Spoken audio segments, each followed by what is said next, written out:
હરિયાણાના કરનાલમાં મંગળવારે સવારે માલગાડી ટ્રેન દુર્ઘટનાગ્રસ્ત થઈ હોવાનું જાણવા મળ્યું છે। તરાવાડી રેલવે સ્ટેશન પાસે એક ચાલતી માલગાડીમાંથી લગભગ 10 કન્ટેનર પડી ગયા હતા।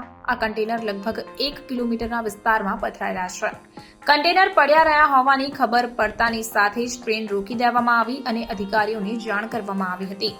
માહિતી મળતા જ પોલીસ અને રેલવે વિભાગના અધિકારીઓ ઘટના સ્થળે પહોંચી ગયા હતા। કન્ટેનર પડવાને કારણે વીજ લાઇન અને રેલવે ટ્રેકને નુકસાન થયું છે। કરનાલમાં ટ્રેન દુર્ઘટના થઈ હોવાની માહિતી સપાટી પર આવી છે। રેલવે સત્તાવાળાઓએ દિલ્હી અને અમૃતસર વચ્ચે ચાલતી ટ્રેનોનું સંચાલન અટકાવ્યું છે। જણાવવામાં આવી રહ્યું છે કે માલગાડી ચંદીગઢથી દિલ્હી તરફ જઈ રહી હતી, જ્યારે ટ્રેન કરનાલના તરાવાડી રેલવે સ્ટેશન પર પહોંચી ત્યારે અચાનક ચાલી રહેલી ટ્રેનમાંથી 10 કન્ટેનર પાટા પર પડ્યા અને વિખરાઈ ગયા, જેના કારણે બંને તરફની રેલવે લાઇનો ખોરવાઈ ગઈ હતી। ઘટનાની માહિતી મળતા જ રેલવે પોલીસના અધિકારીઓ અને કર્મચારીઓ ઘટના સ્થળે પહોંચી ગયા હતા।